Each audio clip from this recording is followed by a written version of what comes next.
السلام علیکم ورحمۃ اللہ وبرکاتہ۔ تو میں آپ کو اس دنیا میں آج میں آپ کو یہ سکھانے والی ہوں کہ ہمیں اللہ کے سامنے گفتگو اور کس طریقے سے اللہ ہمارے قریب آئے گا اور ہماری دعا کس طریقے سے قبول ہوگی۔ تو میں آپ کو اس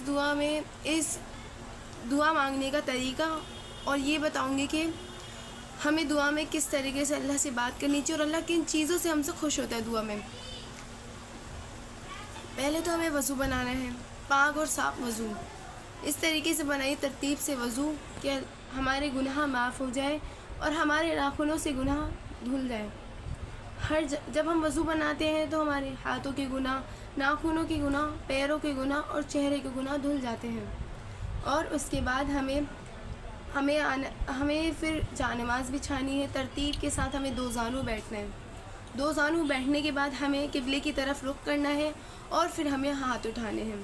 ہاتھ اٹھانے کے بعد ہمیں اللہ سے دعا کے لیے اللہ کی پہلے تعریف کرنی ہے، یعنی تعریف کے لیے ہم پہلے سورہ تعوذ تسمیہ سورہ فاتحہ پڑھیں گے، یعنی تعوذ اعوذ باللہ من الشیطان الرجیم تسمیہ بسم اللہ الرحمن الرحیم، اور سورہ فاتحہ الحمدللہ رب العالمین الرحمن الرحیم مالک یوم الدین ایاک نعبد و ایاک نستعین اہدنا الصراط المستقیم صراط الذین انعمت علیہم غیر المغضوب علیہم ولا الضالین آمین۔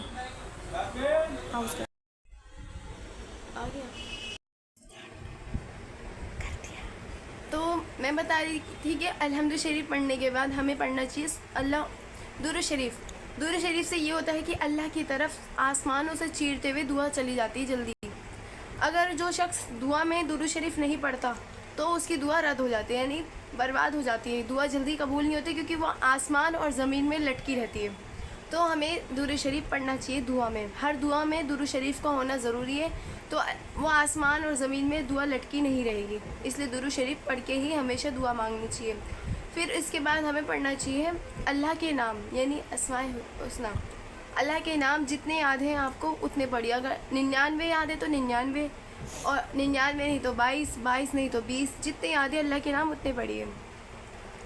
اس کے بعد ہمیں پڑھنا چاہیے اسم اعظم۔ اسم اعظم ایسی دعا ہے جس سے پڑھنے سے ہم اللہ تعالیٰ کے بہت زیادہ نزدیک ہو جاتے ہیں، یعنی اللہ تعالیٰ سے اس میں ہم سے بات ہوتی ہے، اور اس دعا سے پڑھنے سے کبھی بھی دعا رد نہیں ہوتی۔ اور جب بھی دعا مانگو تو ہمیشہ یقین رکھو کہ بے شک اللہ قبول کرنے والا ہے، اور اگر دعا میں ہلکی سی بھی دیر ہو گئی تو یہ مت سوچیے کہ اللہ قبول نہیں کرے گا، بے شک اللہ قبول کرتا ہے۔ اور جب بندہ یہ کہہ دیتا ہے کہ میں نے تو بہت دنوں سے دعا مانگی ہے پر اللہ قبول نہیں کر رہا ہے، تو ہمیں بس اس دعا ایسے کہنے سے اللہ کو یہ بات بہت بری لگتی ہے، تو اللہ تعالیٰ اس کی سچ میں دعا قبول نہیں کرتا ہے۔ تو جب بھی اگر ہماری دعا قبول نہیں ہوتی تو اس میں کوئی بہتری ہوتی ہے، تو ہمیں انتظار کرنا چاہیے کہ کب اللہ قبول کرے گا۔ یعنی اللہ تعالیٰ تو کبھی انسان کی بولنے کو پسند کرتا ہے یا کبھی اس کے مانگنے کو، اور کبھی یہ سوچتا ہے کہ میرا بندہ جس طریقے سے مانگ رہے ہیں، یعنی ہمارا مانگنا پسند آتا ہے، اللہ تعالیٰ کو مانگنا پسند آتا ہے اور ہم کس طریقے سے مانگ رہے ہیں وہ۔ تو اس کے بعد ہمیں اس میں اعظم پڑھنی ہے، یعنی یہ والی دعا وَإِلَٰهُكُمْ إِلَٰهٌ وَاحِدٌ لَا إِلَٰهَ إِلَّا هُوَ الرَّحْمَٰنُ الرَّحِيمُ، یہ ہمیں 3 مرتبہ پڑھنا ہے۔ اس کے بعد ہمیں پڑھنا ہے الف لام میم اللہ لا الہ الا هو الحی القیوم، یعنی اس میں اللہ کے نام چھپے ہوئے ہوتے ہیں۔ پھر اس کو پڑھنے کے بعد ہمیں اللہ تعالیٰ سے، یعنی جو ہماری پہلے ہمیں اپنے امی ابو کے بارے میں مانگنا ہے، یعنی اپنے ماں باپ کے بارے میں، پھر امیر المؤمنین کے بارے میں، اور جو یہاں سے گزر گئے ہیں ان کے بارے میں پھر ہمیں مانگنا ہے۔ پھر اس کے بعد ہمیں اپنے خود کے لیے مانگنا ہے، اپنی ذات کے لیے، جو ہماری مصیبتیں، یعنی ہماری مصیبتیں اللہ کم کر دے، دجال سے بچائے، یعنی یہ سب چیزیں مانگنی چاہیے اپنے علم کے لیے، اپنے علم میں اضافہ ہو جائے۔ جو بھی چیزیں اللہ جائز تمنا پوری کرتا ہے، ناجائز کبھی پوری نہیں کرے گا۔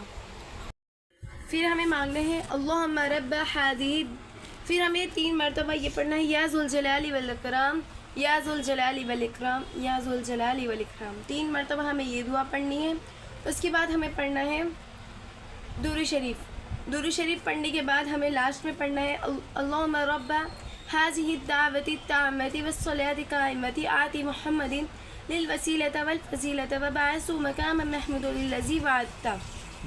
تو اسی طریقے سے اگر آپ دعا مانگیں گے تو بے شک اللہ قبول کرے گا، اور اللہ تعالیٰ نے خود اس دعا میں فرمایا ہے اے میرے بندے تو کبھی یہ نہ سوچ کہ میں نے تیری دعا قبول نہ کی، تو ہمیشہ یہ سوچا کر بس اس دعا میں یقین کر، اگر نہ کی تو سمجھ جا کہ تیرے لیے کچھ آگے بہتر لکھا ہے، یعنی میرا رب کہہ رہا ہے کہ میں نے تیرے لیے بہتر لکھا ہے۔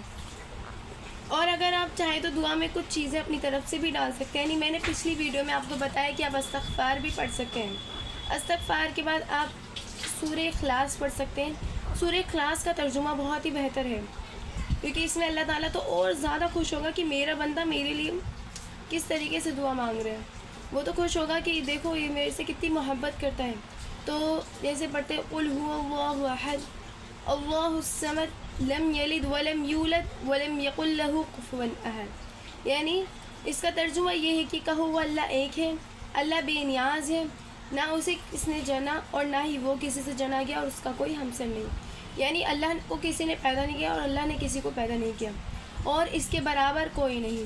اس ترجمے کا مطلب یہ ہے، اور کہہ دو کہ اللہ ایک ہے اور اس کے علاوہ کوئی بے نیاز نہیں، اور نہ ہی اس نے کسی کو جنا، یعنی نہ ہی اس نے کسی کو پیدا کیا اور نہ ہی وہ کسی سے پیدا کیا گیا، اور اس کا کوئی ہمسر نہیں، یعنی اس کے برابر کوئی نہیں، یعنی اس کے کوئی ماں باپ نہیں ہے، وہ اکیلا ہے اور اس کے علاوہ کوئی نہیں ہے۔